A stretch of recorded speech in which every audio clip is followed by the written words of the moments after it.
The Quiet Reset. How New Year Energy Builds a Home Empire. The venture capital world spent December chasing unicorns. You spent it negotiating bedtimes. And yet, in the quiet hours between midnight and dawn, something shifted. You felt it. That strange pull toward renewal. The calendar turned, and suddenly the architecture of your life felt negotiable. Here's what they won't tell you. While everyone else is making vision boards and gym promises, you're sitting on the most undervalued asset class in the modern economy.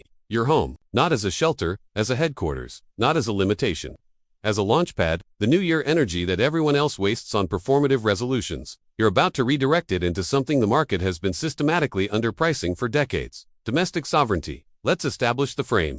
The traditional corporate ladder operates on a simple premise. Trade your time, your presence, your biological prime for incremental salary increases and the illusion of security. The contract was always broken. But January 2025 is when the cognitive dissonance finally becomes unbearable. You've seen it. The layoffs disguised as restructuring. The salary freezes while executive compensation balloons. The AI tools that were supposed to free you, now monitoring your keystrokes per minute. Meanwhile, your home, the place they told you to escape from to do real work, contains something the corner office never did. Zero rent extraction. Complete operational control. Alignment between effort and equity. This is not about romanticizing domesticity.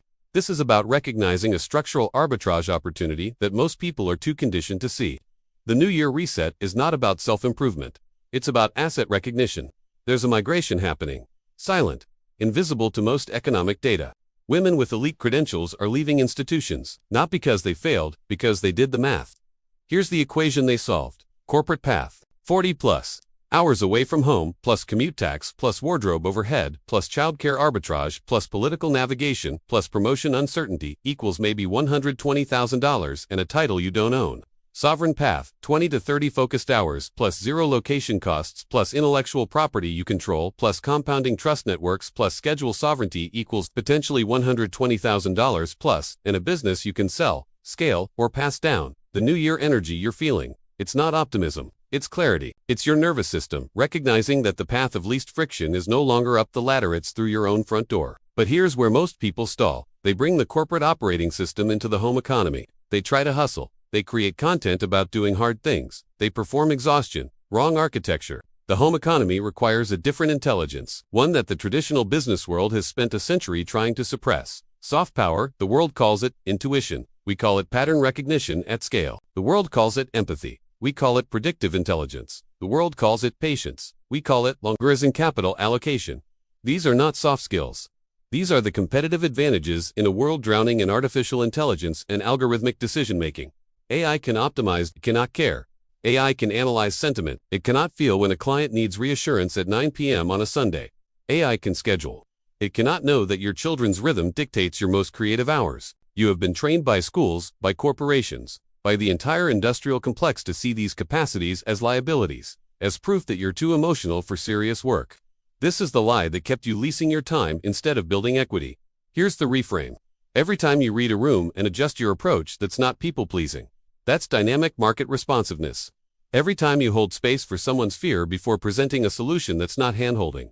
That's strategic trust architecture. Every time you choose the slower, relationship-based path over the quick transactional win, that's not being too nice. That's long-term value optimization. This is the infrastructure the home economy runs on. In January, this specific window, when everyone else is focused on external metrics, is when you quietly install it, not as a resolution, as a recalibration. Now we address the physical layer. You cannot run a sovereign operation from chaos. The messy genius myth is a cope designed to keep you amateur. The Fortune 500 companies you used to admire, they spend millions on workplace design, ergonomics, lighting studies, acoustic engineering, not because they're indulgent, because environment dictates performance. Your domestic HQ deserves the same rigor. I'm not talking about a she shed or a cute desk setup. I'm talking about tactical capital expenditure designed to signal to your nervous system and to everyone around you that the operator is now online. Here's what that looks like in practice. The Sanctuary Switch. I use the Sony WH-100X M5 noise-canceling headphones. Not for music, for presence. When they go on, my children know. My partner knows, I know. The boundary is not negotiable. It's not rude. It's not me time. It's operational integrity. Cost $400. ROI. Immeasurable, because the alternative is what? Trying to focus while ambient chaos trains your brain that work time is always interruptible, that your attention is a public utility. No, the headphones are a forcing function for respect. For yourself first. For your household second, the analog database. I use a Leuchtturm 1917 notebook and a Lamy fountain pen. Every morning, before the devices wake up, I architect the day on paper. This is not journaling. This is strategic thinking externalized. Paper forces sequential thought. No tabs, no hyperlinks, no dopamine slot machine. Just you and the question. What are the 3 non-negotiable outcomes for today? The pen expensive deliberate slows you down just enough to think. It's a speed governor for your executive function. This is not aesthetics. This is neuroscience, the environmental respect protocol. Lighting matters, not as decor, as circadian alignment. If you're working under harsh overhead fluorescence or in a dark corner because you don't need much, you are communicating to yourself that this work is not serious. I installed a daylight spectrum desk lamp, adjustable, focused. It tells my brain, this is where strategy happens. The same logic applies to your chair, your desk height, the temperature of the room. These are not luxuries. These are operational parameters that determine whether you're building something sustainable or slowly eroding your capacity.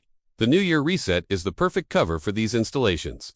Everyone else is buying gym memberships they won't use. You're building infrastructure that compounds. Let me bring this home. 3 months from now, when the New Year energy has evaporated for most people, you will still be operating. Not because you're more disciplined, because you built a system that doesn't require willpower. You'll look around your home, the same space that used to feel like a trepan, see it clearly. The domestic HQ, a low-overhead, high-trust environment where you control the inputs, own the outputs, and build equity with every decision. Your children's voices in the background are not interruptions. They are the reason the empire exists. The very thing that makes the stakes real, that keeps you from chasing vanity metrics and pointless prestige. The New Year Reset was never about becoming someone new. It was about recognizing who you already are, the architect, not of a perfect life, of a sovereign one.